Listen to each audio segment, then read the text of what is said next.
Nós vamos abrir a nossa Bíblia no livro do profeta Abacuque.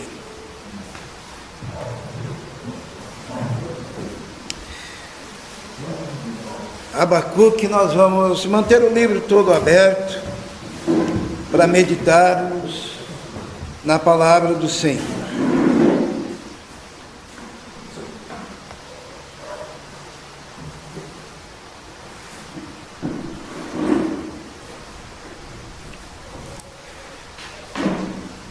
Abacuque é considerado um profeta menor, porque o livro dele é pequeno, tem 3 capítulos, né?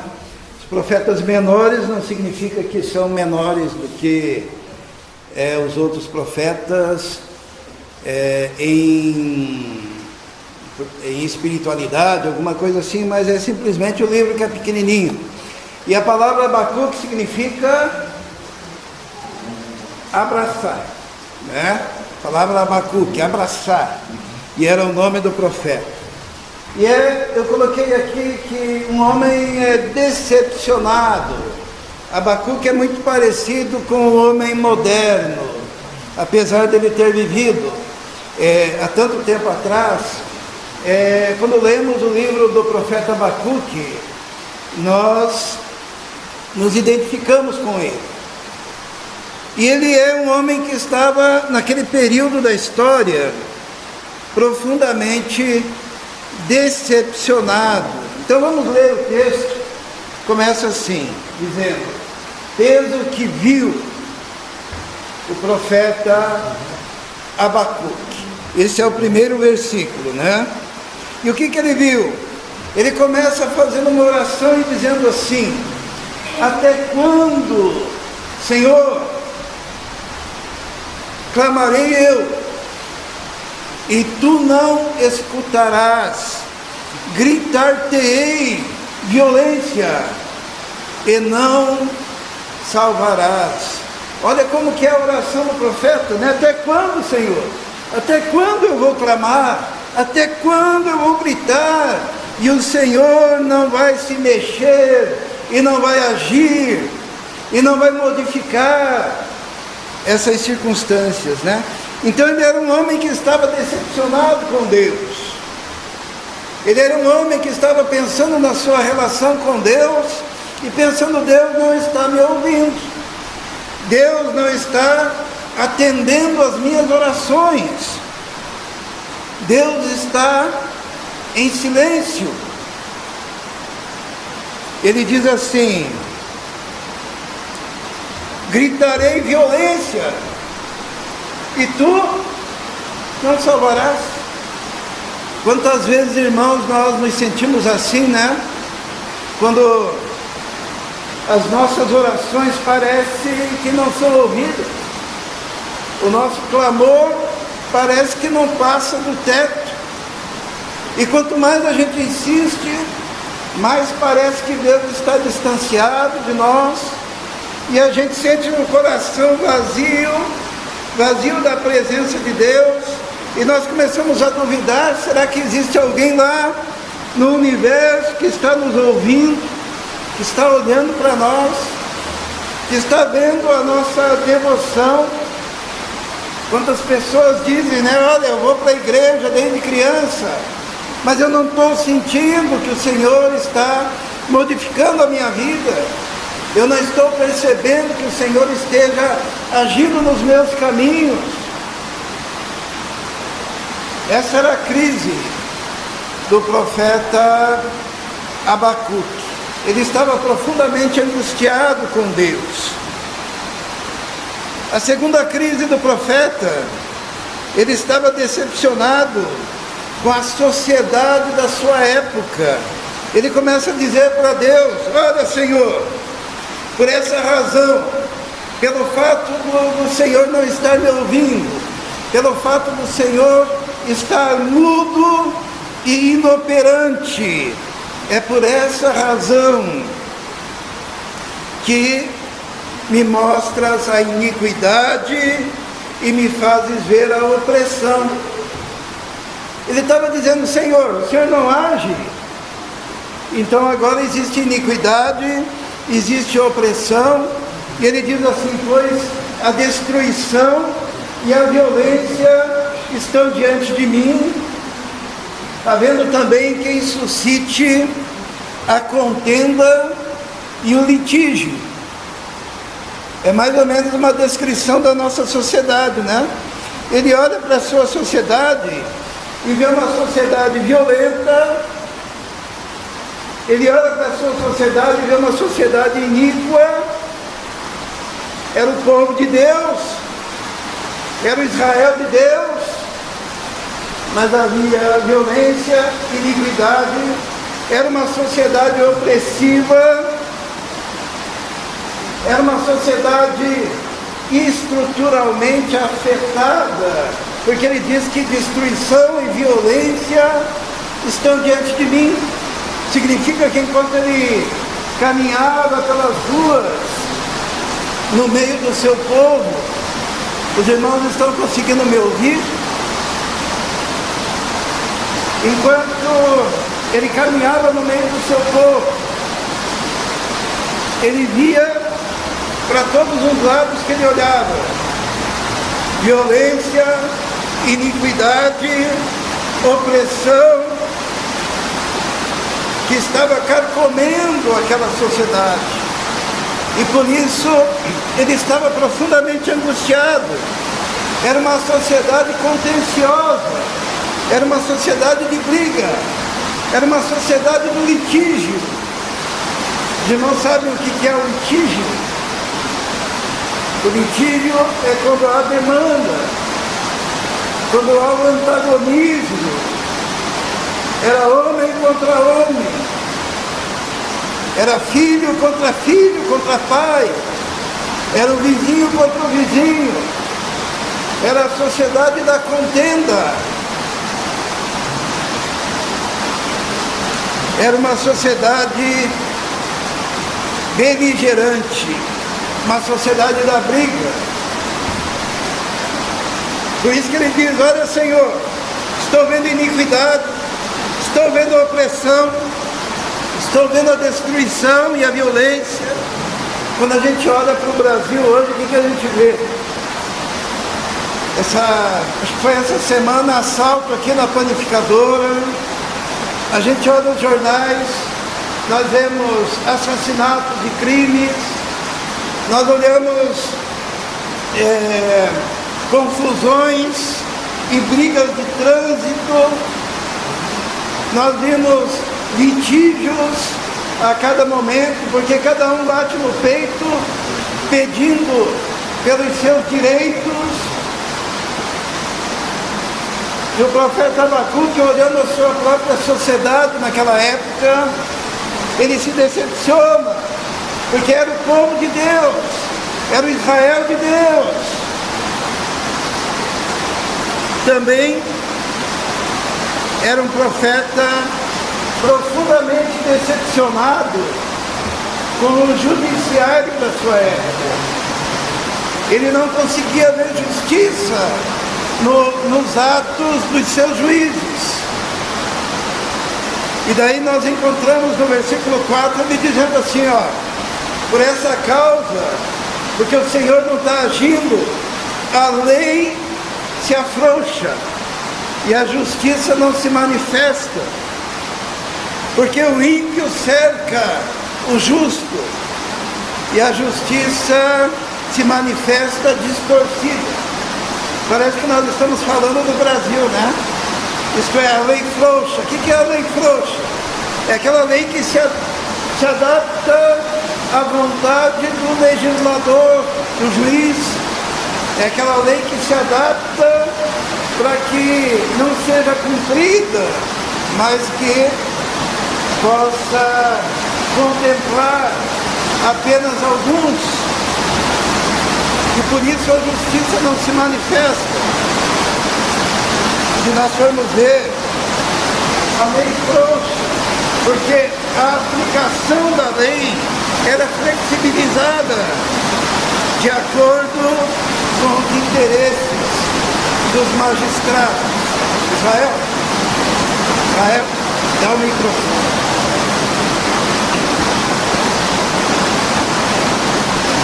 Só um minuto, irmão, senão eu não consigo falar.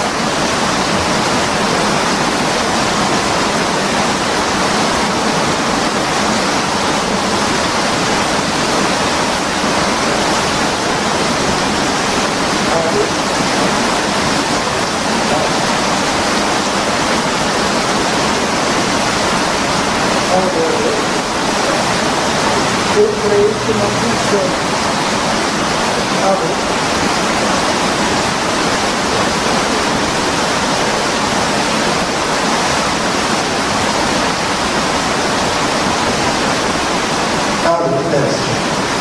Agora parece que funcionou, né? Tomara que pare a chuva, né? Tem um pouco. Mas então,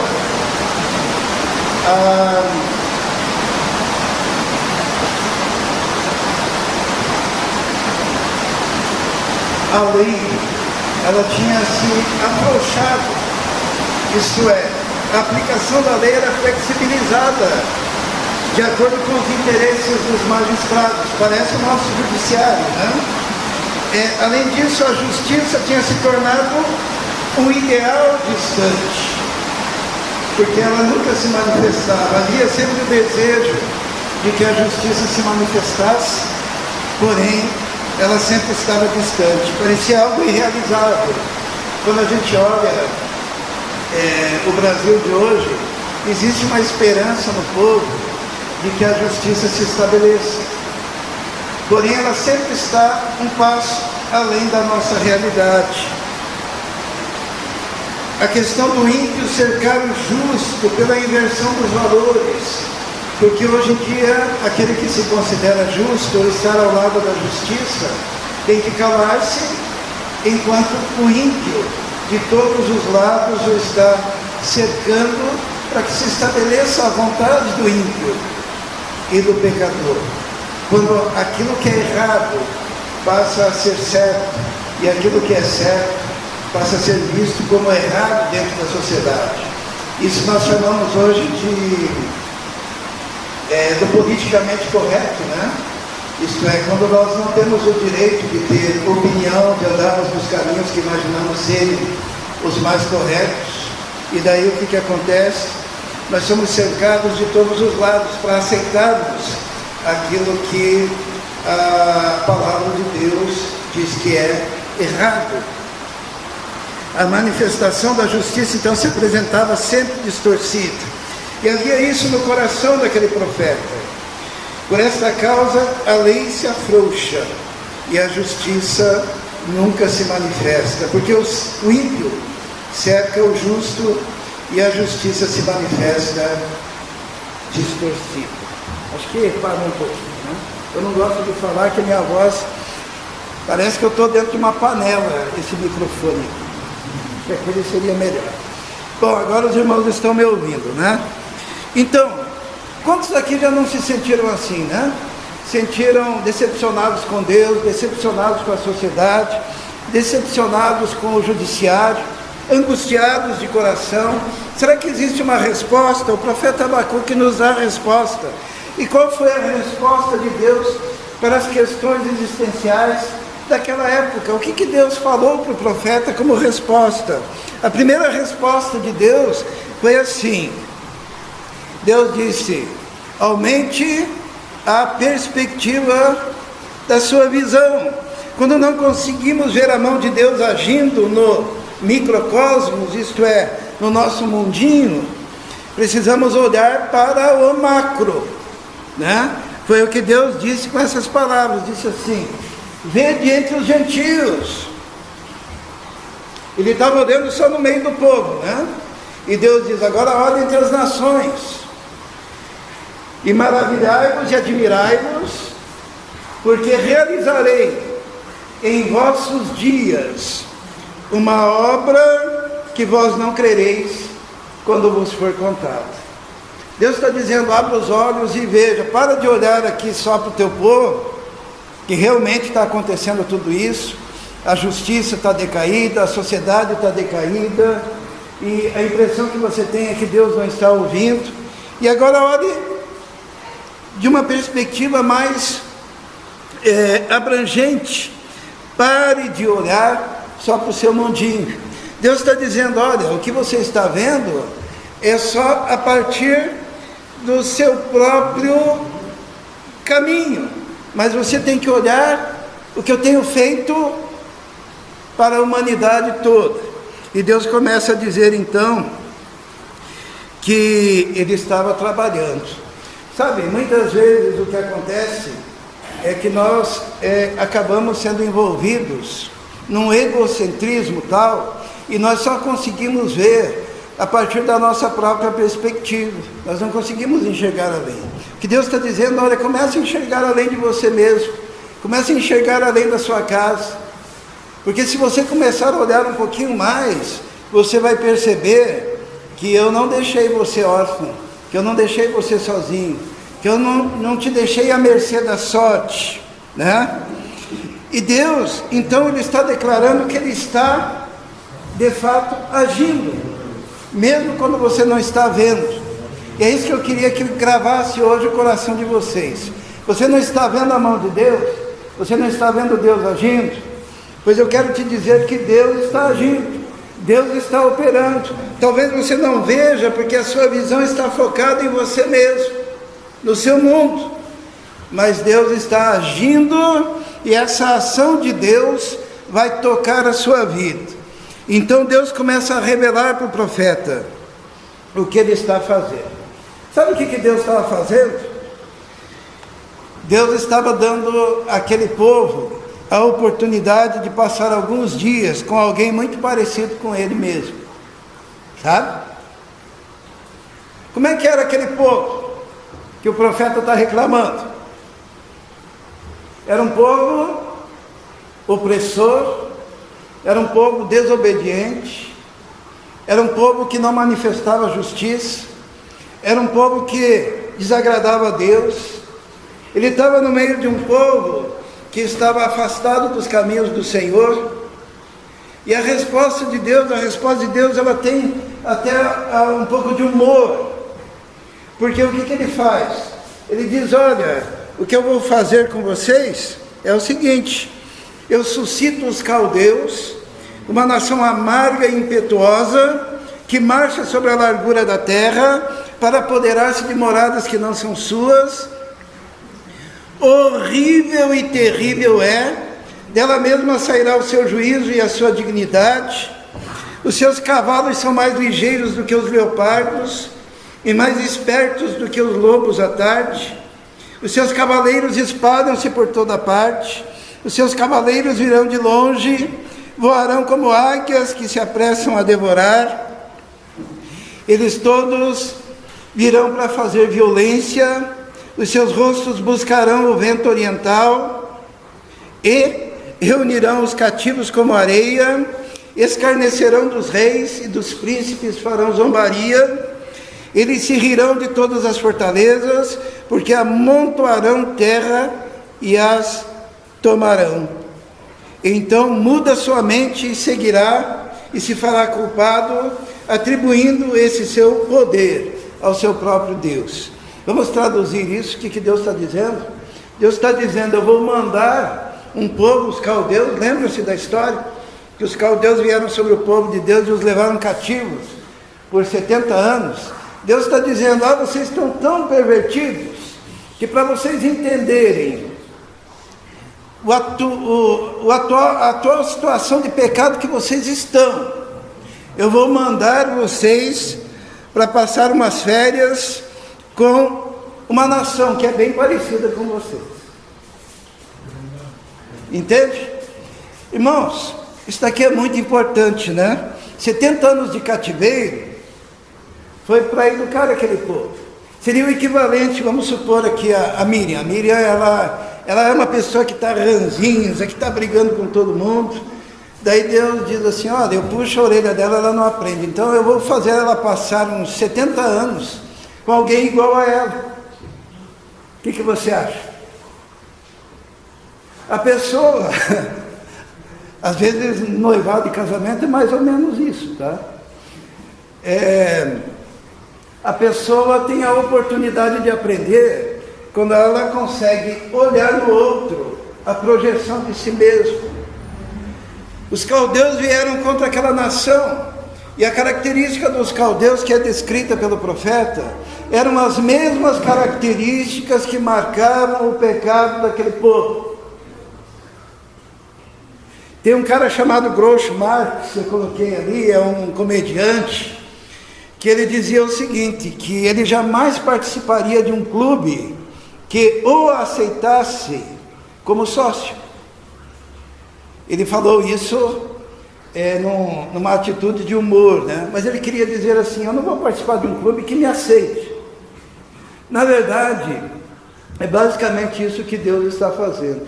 E muitas vezes quando você está reclamando do vizinho, você está reclamando da justiça, você está reclamando dos seus governantes, você está reclamando do pastor da sua igreja, você está reclamando da sociedade. Mas sabe o que acontece? Essa sociedade é o reflexo daquilo que você é. E quando você ora, Senhor, muda tudo isso, o Senhor pensa, eu vou ter que mostrar para eles um espelho,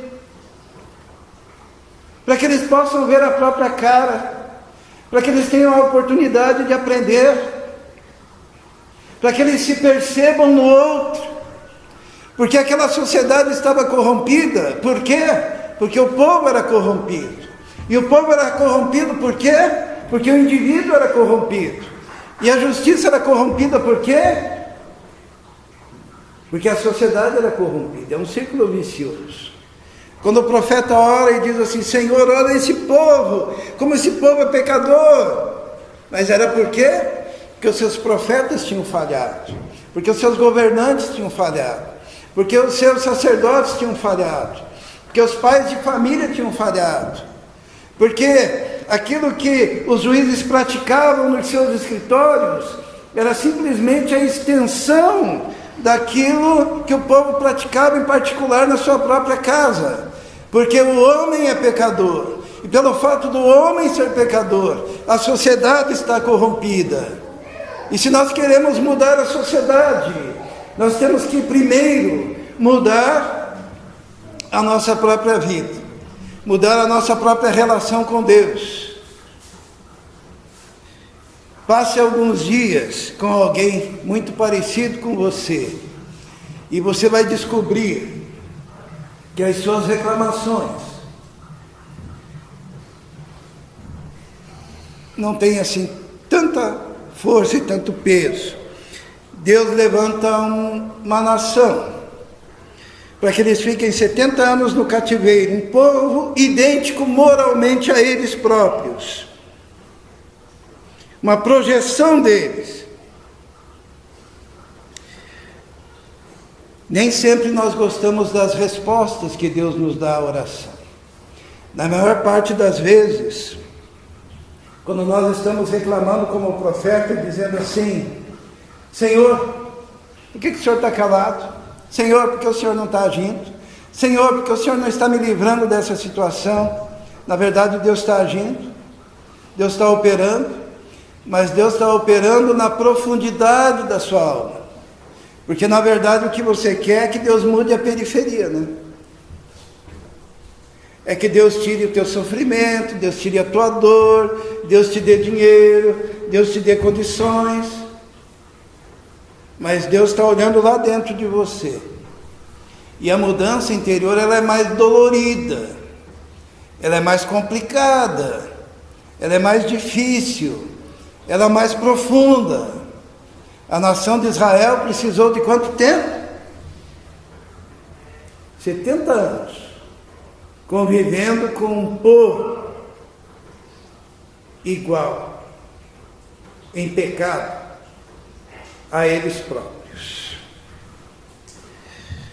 A segunda resposta de Deus também é muito interessante. Deus diz assim, receba por um momento tudo aquilo que você desejou para o seu desafeto. Sabe quando a gente ora pedindo, Senhor, faz justiça, haja, Senhor, opera, Senhor, pese a mão, Senhor. Deus disse, você está querendo isso? Você está querendo que eu haja, então, para que eu faça a sua vontade, porque a sua justiça diz que eu tenho que agir e fazer isso, isso e aquilo. Então eu vou dar para você exatamente aquilo que você está desejando para o outro. Receba por um momento tudo aquilo que você desejou para o seu desafeto.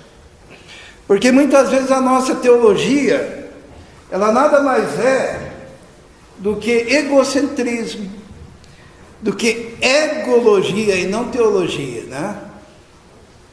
Sabe, me dói muito quando eu escuto as pessoas falando, sabe, sobre igreja, sobre Bíblia, sobre Deus, sobre religião. Porque normalmente a pessoa não está falando de teologia, ela está falando de egocentrismo e de, entre aspas, uma ecologia, né? É Deus, é amor, e é verdade, Deus é amor, mas Deus é amor para mim. O amor de Deus é tão grande, tão grande, tão grande, que Ele é capaz de achar eu mais importante do que Ele. Irmãos, isso é uma heresia absurdamente grande, é uma egologia. Por quê? Porque Deus te ama, apesar de você. Apesar de você ser leproso no pecado, apesar de você ser corroído por dentro, apesar de você viver perambulando na sarjeta, na sujeira, apesar da sua boca ser um sepulcro podre, apesar do seu corpo e da sua existência ser semelhante a um sepulcro caiado, e quando você bate no peito e pede justiça para o outro, cuidado, a resposta que Deus deu foi a seguinte: eu vou dar justiça, dando a você e respondendo a tua oração, ao reverso, aquilo que você pediu para o outro vai cair sobre a sua cabeça. E o profeta diz assim para Deus, quando Deus diz que vai mandar aquela nação, os caldeus, ele diz assim: não és tu desde a eternidade, ó Senhor meu Deus, meu santo, nós não morreremos, ó Senhor, para juízo o puseste, e tua rocha o fundaste para castigar. Os irmãos estão vendo como o profeta muda aqui? Primeiro ele fala mal do povo, né? Ele diz: é um povo corrupto, é um povo corrompido, Senhor, o Senhor não age, a coisa está piorando. E agora quando Deus diz: olha, eu vou mandar um povo igual a esse para dominar vocês por 70 anos, o profeta diz assim: Senhor, o Senhor não vai fazer isso, porque esse povo aqui, ele foi escolhido para ser o quê? Para ser aquele que é o juízo sobre a terra, e nós fomos fundados para castigar, nós somos especiais. Olha a resposta do profeta. Primeiro ele diz que o povo é corrompido, e depois ele diz que o povo é especial, é um povo escolhido. Mas Deus, ele diz assim, quando o profeta diz: tu és tão puro de olhos que não podes ver o mal, e a opressão não podes contemplar, porque olhas para os que procedem aleivosamente e te calas quando o ímpio devora aquele que é mais justo do que ele. O profeta estava dizendo assim: nós somos mais justos do que os caldeus. Como que o Senhor vai permitir que os caldeus venham e nos atinjam? Mas Deus está dizendo o seguinte: vocês são tão pecadores quanto os caldeus. Os irmãos estão percebendo a inversão? Deus está dizendo: olha, povo de Deus, povo de Israel, o profeta Abacuque acabou de descrever todos os pecados de vocês, a injustiça, a iniquidade dessa sociedade, e vocês ainda estão dizendo que são melhores do que os caldeus. Vocês são iguais.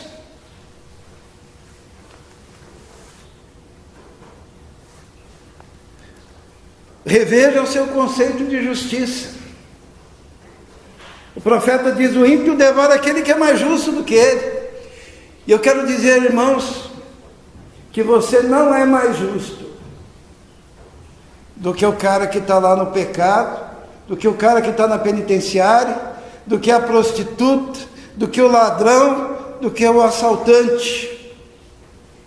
Porque se existe alguma justiça em você, essa justiça foi concedida gratuitamente por Deus. Ela não é sua. Ela é uma atribuição que Jesus faz.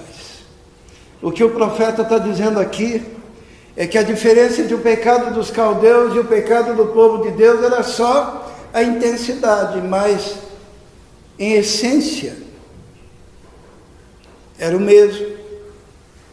Jesus ele ensina isso quando ele diz assim: olha, não matarás, porém, se você desejar o mal, você já cometeu homicídio. Você já é transgressor. Porque é o mesmo pecado, a mesma essência, e merece o mesmo juízo. A diferença é a intensidade. E o Senhor olha para os dois povos e começa a tratar os dois povos como humanidade, como um povo só.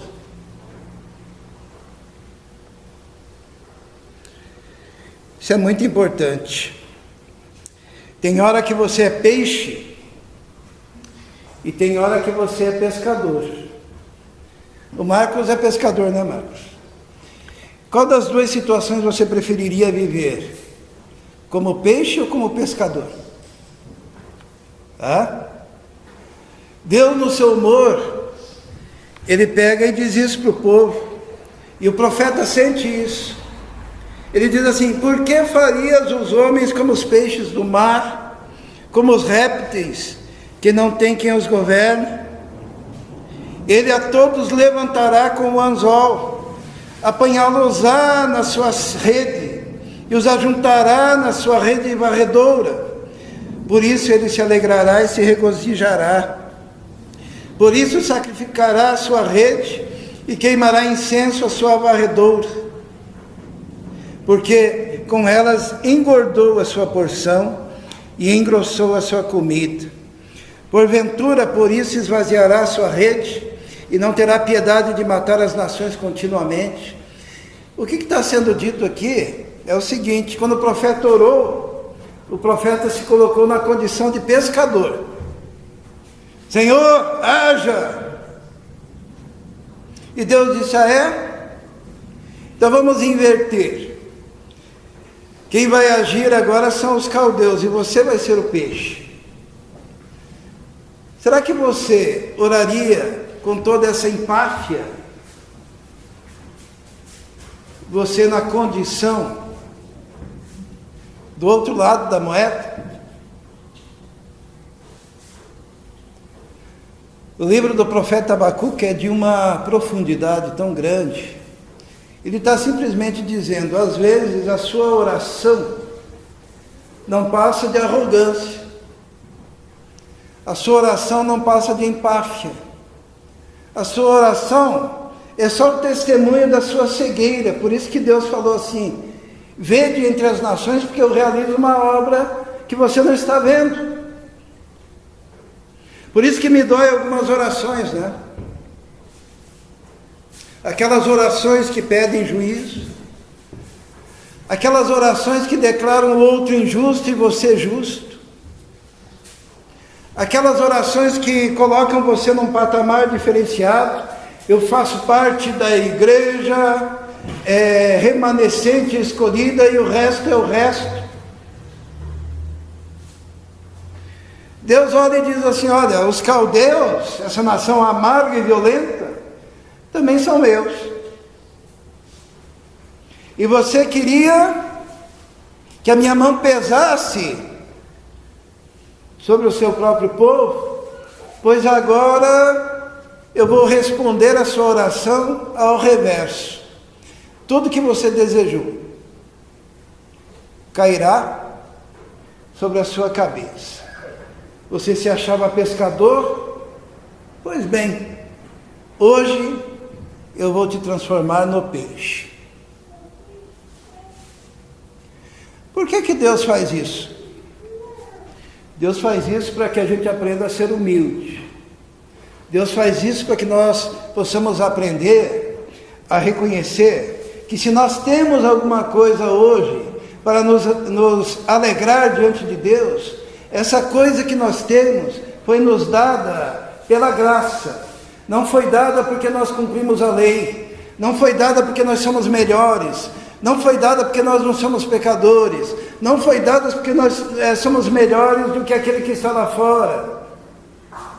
O que nós temos hoje é resultado de uma ação de amor de Deus, porque a Bíblia diz que Deus amou o mundo de tal maneira que mandou o seu próprio Filho.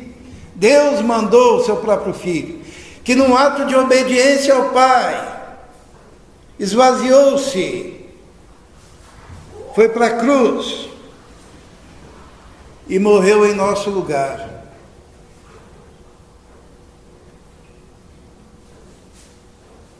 Tudo que recebemos é pela graça. A próxima resposta de Deus ao profeta é que Deus não é bairrista. Você não é especial. E o pecado é maior ou menor somente no seu aspecto prático. Em essência, ele é o mesmo. Deus, quando trata todo mundo, os caldeus e o povo dele, da mesma forma, ele está dizendo: olha, eu não sou bairrista, o Senhor veio para salvar a humanidade. Por isso que, toda vez que um povo semelhante ao que fez o profeta no começo, se considera melhor do que o outro, mais abençoado por Deus, mais receptor da revelação de Deus, ele está extremamente distanciado dos caminhos do Senhor. Então, o profeta recebe uma ordem de Deus, né? O profeta diz assim: sobre a minha guarda estarei, e sobre a fortaleza me apresentarei e vigiarei, para ver o que falará a mim, e o que eu responderei quando for arguido. E daí o Senhor responde. Então o Senhor me respondeu e disse: escreve a visão, e a torna bem legível sobre tábuas, para que a possa ler quem passa correndo. Deus está dizendo assim: olha, você não está acreditando que eu vou responder a sua oração dessa forma, mandando os caldeus. Mas pode falar para o povo que isso vai acontecer. Escreva no outdoor, já que o povo está tão ocupado com outras coisas, para que quando ele passar correndo por ali a cavalo, ele possa ler a visão. E nessa visão estaria escrito uma coisa interessante, porque a visão é ainda para o tempo determinado, mas se apressa para o fim, e não enganará. Se tardar, espere, porque certamente virá, e não tardará. O que ele está dizendo é que aquilo que Deus falou, que viria aquela nação amarga sobre o povo, em resposta à oração do profeta, iria acontecer, e não tardaria. Certamente virá. Tem gente que usa esse versículo para falar da volta de Jesus, né? Porque não leu o contexto, tá? Os caldeus virão, não tardarão, a mensagem tem que estar escrita, e aquele que passa correndo a cavalo tem que ler e entender que se não mudar de caminho, se não mudar de vida, se não mudar de comportamento, se não se arrepender, receberá as consequências do seu orgulho e da sua arrogância, porque o justo viverá da fé. O profeta diz assim: eis que a sua alma está orgulhosa, não é reta, mas o justo pela fé viverá. Deus está dizendo assim: olha, é o seguinte, parece difícil entender que os caldeus vêm como resposta a essa oração, e eles vão levar esse povo no cativeiro por 70 anos. Talvez você vai espernear e dizendo, mas nós somos mais justos do que eles. Mas vai acontecer. E você tem que viver pela fé. Sabe o que é viver pela fé? É você confiar que mesmo a despeito de todas as circunstâncias adversas, Deus está cumprindo o seu propósito e a sua vontade.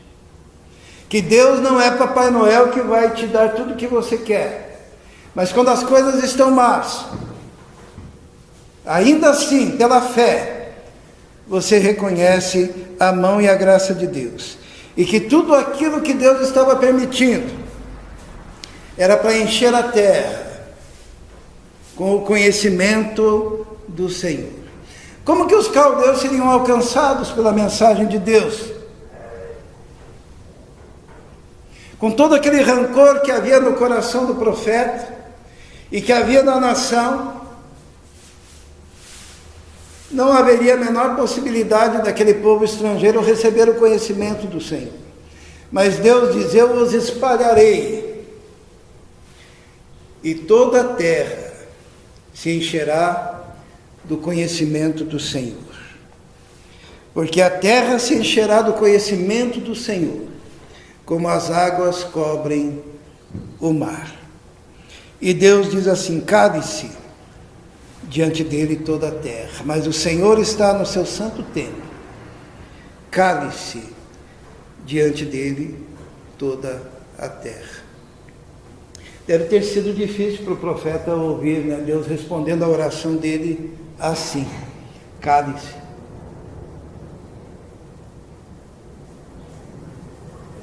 A sua reclamação, o seu resmungo, é só um ato de desobediência. Submeta-se e creia que eu estou agindo e que eu posso transformar toda essa situação. As vozes das multidões que clamam debaixo de perspectivas equivocadas. Quando todos falam sandices ao mesmo tempo, todos querem ter razão. Eu fico lembrando aquelas igrejas, né, que tem uma teologia equivocada, e todos berram e gritam ao mesmo tempo orações que Deus não pode ouvir. E que muitas vezes Deus pega e diz, ó, cale-se, o Senhor está no seu soberano tempo. Submeta-se em obediência ao Senhor. Porque o profeta conclui dizendo que nós não somos moldados pelas circunstâncias. Ele diz assim, porque ainda que a figueira não floresça, nem haja fruto na vide,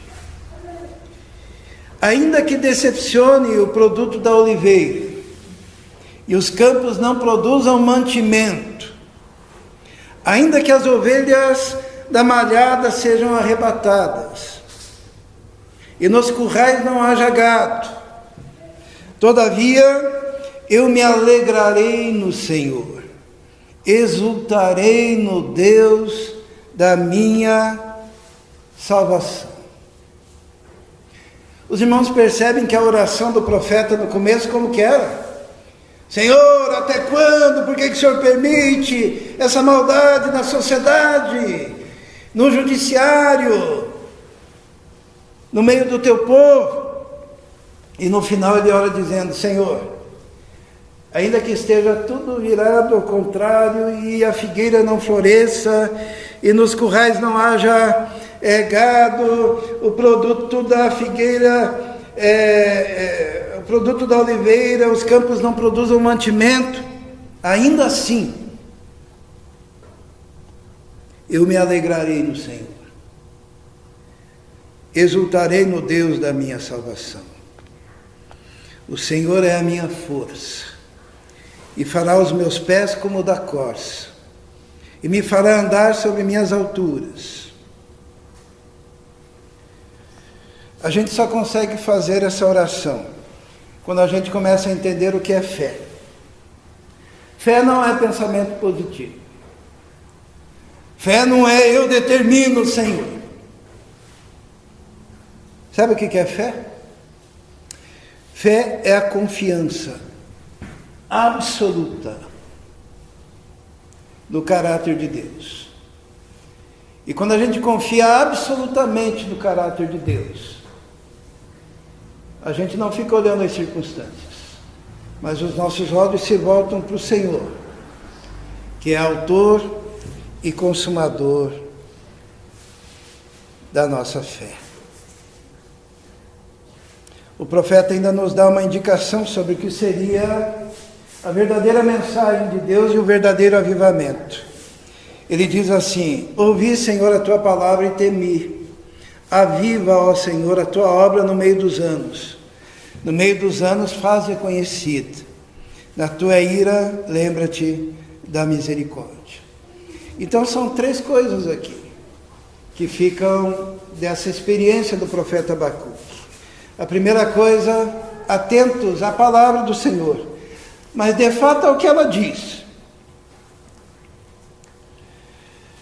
Tema diante da palavra do Senhor.